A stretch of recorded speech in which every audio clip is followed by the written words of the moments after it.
Magandang araw po mga kabarangay. Welcome to our weekly Kapitan's Report. So, kamusta po tayo mga kabarangay? I hope everyone is doing well. No? Maayos ang pangangatawan at syempre maayos ang kalagayan. So, ano ba mga kaganapan sa ating barangay nitong nakaraang linggo? So, unang-una po, formal na pong umarangkada o nag-umpisa na po ang Brigada Eskwela. So, ang Brigada Eskwela po ay ang malawakan na programa ng Department of Education na kung saan ay nagtutulong-tulong ang iba't ibang mga stakeholders upang maihanda natin ang mga paaralan sa darating po na pasukan. So, ang naging Brigada Eskwela Week is from August 14 to August 18. At syempre, ang Barangay San Antonio ay nagbigay ng ating suporta sa Orambo Elementary School at gayon din sa Capitolio High School. So kasama po natin sa nagbigay din ng tulong sa mga paaralan na nabanggit po natin ay ang ating SK Chairman RJ Demos kasama ang kanyang mga SK Kagawad. So nawa naman po ay nakatulong po ang Barangay San Antonio sa inyong mga paaralan nang sa ganun ay handa na po tayo sa darating po na pasukan ng mga bata. At syempre, malapit na rin po tayo mag-umpisa ng ating pasukan din sa ating BSA Child Development Center. Magbibrigada Eskwela rin tayo on ating version ng Brigada Eskwela. So kami po ay tumatanggap din po ng donasyon sa mga nais din pong tumulong para mapaganda pa natin, mapalinis pa natin ang ating pasilidad. So maraming salamat kay Kagawad Pauline Blando at sa ating mga daycare teachers and staff na nagtutulong-tulong upang masiguro po natin na maayos ang darating po na pasukan. At syempre, alam naman po natin, August is National Breastfeeding Month. Kaya't nais lang namin pong i-flex na dito po sa Barangay San Antonio, meron po tayong breastfeeding program na kung tawagin po natin ay ang BSA MUMAS. So ang BSA MUMAS is one of the more unique breastfeeding programs not just in Barangay San Antonio but in the whole city of Pasig. Bakit? Kasi ang ating BSA MUMAS very extensive ang ating programa bukod sa yung pag-promote ng breastfeeding sa mga nanay. Meron po tayong Milk Depot. Isa po tayo sa mga naunang barangay sa lungsod ng Pasig na nakapag-establish ng Milk Depot na kung saan tayo po'y tumatanggap ng mga donasyon ng mga breast milk para naman ma-share din natin sa mga ibang mga nanay na nahihirapan naman po mag-breastfeed sa kanilang mga anak. Tayo rin po ang barangay lamang, alam ko, na merong regular lactation consultant. Yan po si Nanay Lorena, na kung saan ay pwedeng magkonsulta ang mga nanay pagdating sa kanilang pagbe-breastfeed. Alam ko may mga challenges po yan, especially sa mga nanay kung paano sila makakaproduce ng maayos na breast milk, paano nila ma-breastfeed ng maayos ang kanilang mga anak. At syempre, meron din tayong infant massage. Tarang tayo lang din meron yan dito sa Barangay San Antonio. And meron din tayong libreng baby bag para sa ating mga nanay na nagpapa-breastfeed o kaya yung mga nagbubuntis pa lamang. So again, sa ating mga kabarangay na lactating o kaya pregnant pa lamang, please inquire na po. Pwede kayong makiisa dito sa ating programa. Sayang po ang benepisyo na naibibigay po ng ating barangay para po sa inyo. So, syempre, maraming salamat kay Kagawad Rachel Rustia. Of course, kay Nanay Lorena, maraming salamat din. At of course, sa ating mga masisipag na BSA Health Center staff. And dito sa Barangay San Antonio, tuloy-tuloy din po ang iba't iba nating mga kolaborasyon para po sa ating komunidad. So unang-una po, nais lamang po naming magpasalamat sa lahat po ng nakiisa sa ating free breast and cervical cancer screening na ginanap po natin sa Emerald Avenue. Of course, this program is in collaboration with the Philippine Cancer Society, with Ortigas Market, and with Okay. So higit kumulang 100 na mga kababaihan ang nag-avail ng programang ito. So kung matatandaan nyo, last March nung Women's Month, isinagawa na rin natin itong libreng breast and cervical cancer screening dito po sa ating barangay hall. No? Pero alam naman po natin, no? Malaki ang ating barangay, almost 70 hectares to. So sa gawing Ortigas Center naman, no, ginawa natin itong part 2 ng ating breast and cervical cancer screening. So again, nagpapasalamat po ako sa ating mga collaborators, no? Again, sa PCS, sa Philippine Cancer Society. Maraming salamat po sa suporta na ibinibigay niyo po sa Barangay San Antonio. At syempre, maraming salamat kay Kagawad Rachel Rustia and to the rest of the BSA Council na talagang nagtulong-tulong para po maisakatuparan po natin ito pong programang ito.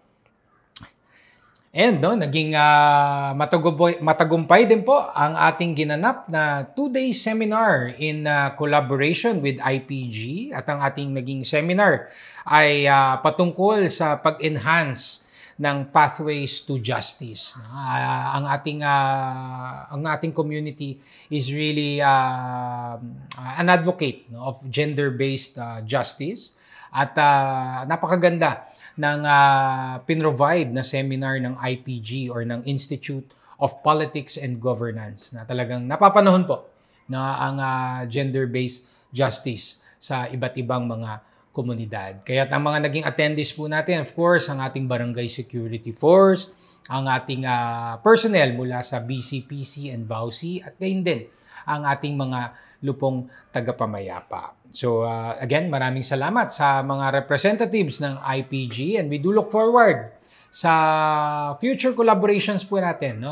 Nung pumasyal po ako sa ating naging 2-day seminar, no? Naglatag pa ang IPG ng mga possible pa natin ng mga paksa na pwedeng talakayin para sa ating mga kabarangay, mga napapanahong paksa.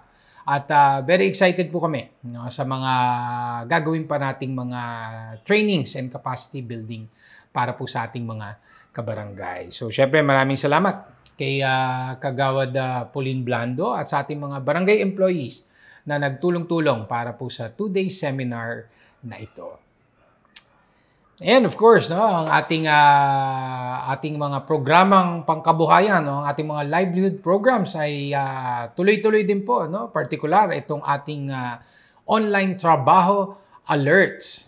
So alam niyo naman po ang pamahalaan, no, ang barangay for that matter, takbuhan po talaga kami ngayon. Takbuhan po talaga kami ng mga tao rin na mga nangangailangan ng trabaho, mga naghahanap ng trabaho. Kaya ang Barangay San Antonio ay patuloy sa ating pakikipag-ugnayan sa mga private stakeholders, sa ibang ahensya ng pamahalaan na may kapasidad na makapagbigay ng trabaho o hanap buhay para po sa ating mga kabarangay. So sa ating mga kabarangay, no, na naghahanap ng trabaho, no, pasyal-pasyalan nyo lamang po ang ating mga social media pages. No? Nakapost po dyan ang ating mga trabaho alerts o mga job openings po natin. No? Iba pa ho ito sa ginagawa natin ng mga on-site na mga job hiring. So ito po, yung mga alerts po na ito, mga anunsyo po na ito ay may mga detalye na po yan kung saan nyo pwede isend ang inyong mga applications. No? Nang sa ganun ay mas lumaki ang pagkakataon na kayo po ay magkaroon ng trabaho. So nagpapasalamat kami sa ating mga private stakeholders, no, na iba't ibang mga opisina, mga tanggapan dito sa ating barangay at sa lungsod ng Pasig. And most importantly, ang aming pagpapasalamat sa PESO Office, no, ng lokal na pamahalaan ng Pasig na siya rin nagbabato sa atin ng mga impormasyon pagdating sa mga job opening. So again, ang aking pagpapasalamat kay Kagawad Norma Medalla, ating committee co-chair on livelihood, sa patuloy na pagpapalawig ng ating mga programang pangkabuhayan dito po sa Barangay San Antonio.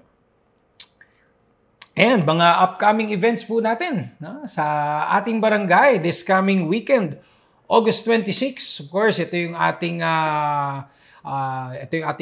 triple program, no, or ang ating triple activity tuwing last Saturday of the month. So unang-una po, ang ating BSA Basura to Ayuda program, na gaganapin sa, again, malapit sa Mega Plaza sa Garnet Road, at yung isa naman po na drop-off point dito sa ating BSA Urban Garden. So this will be from 8 a.m.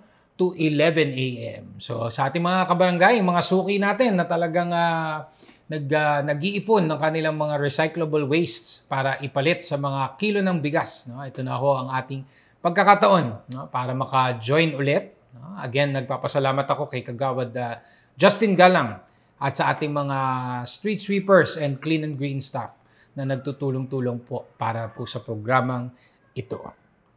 At syempre, ang ating BSA Sining Galing program, our monthly free art workshop na ginaganap po natin sa Emerald Avenue. No? This is from 9 a.m. to 11 a.m. naman po. And ang ating mga featured artists ay sina Ma'am Lel Vinluan and si Miss Jocelyn Losaria. So sa ating mga kabarangay na talagang sumasali rin po sa ating monthly free art workshop, no?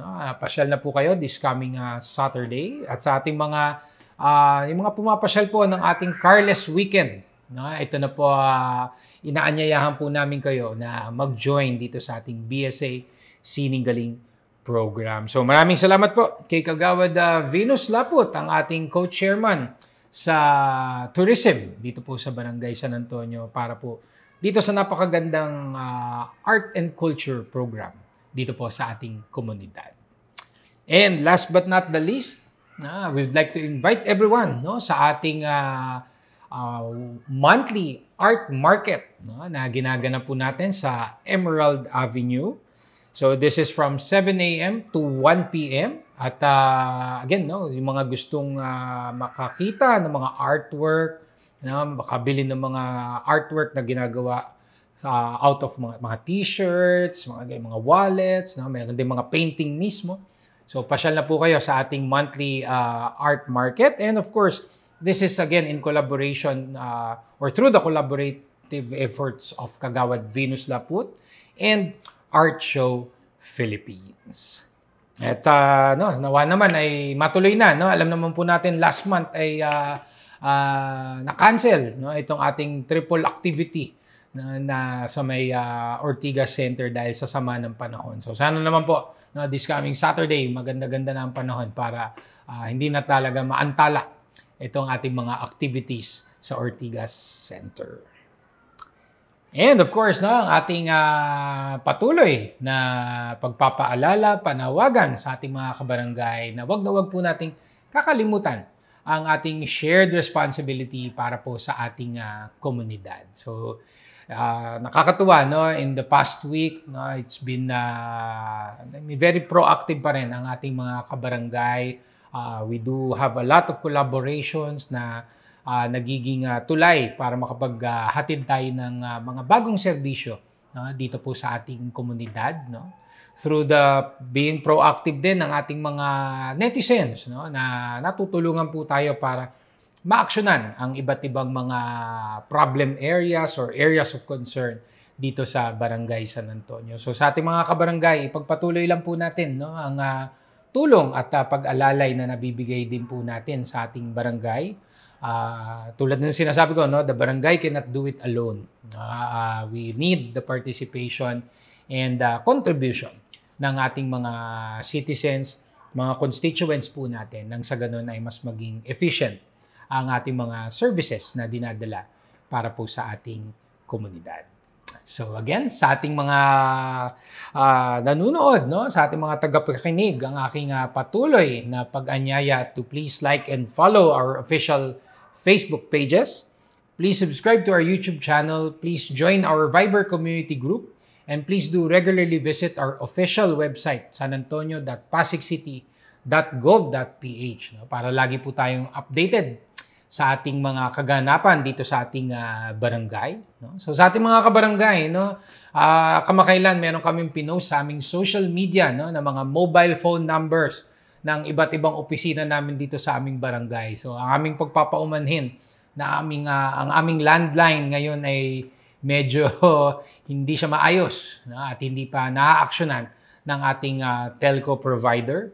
So nag-resort na ho kami na i-anunsyo na lamang itong mga mobile phone numbers namin yan. Nang sa ganun ay doon sa mga nangangailangan na makontak ang ating barangay para sa iba't ibang mga serbisyo. Kung kailangan man natin mag-report ng kung anumang concern dito po sa ating komunidad, no?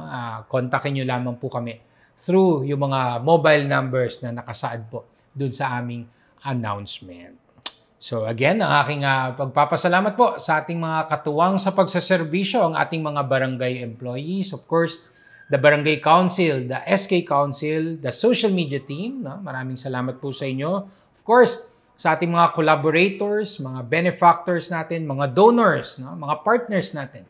Maraming salamat sa inyong patuloy na pakikipagtulungan sa ating barangay para makapaghatid po tayo ng mas magandang mga serbisyo para po sa ating mga constituents. And last but not the least, sa ating mga minamahal na kabarangay, mga netizens natin, mga constituents natin, maraming salamat po sa inyong patuloy na tiwala at suporta na ibinibigay para sa ating barangay para mas maging episyente tayo, mas maging maganda ang ating nahahatid na serbisyo dito po sa ating komunidad. So sa inyo pong lahat, ang aking pagpapasalamat sa inyong pakikinig and rest assured that BSA will continue to do its best upang ihatid po ang tunay na service with a smile para po sa ating komunidad. So sa ating mga kabarangay, let's continue with the faith. Keep the faith. Ang pananampalataya pa rin. Kailangan po natin yan sa ating pang-araw-araw po na buhay. So sa ating mga kabarangay, mag-ingat po tayo lagi. Stay safe always. And may God bless us all. Thank you.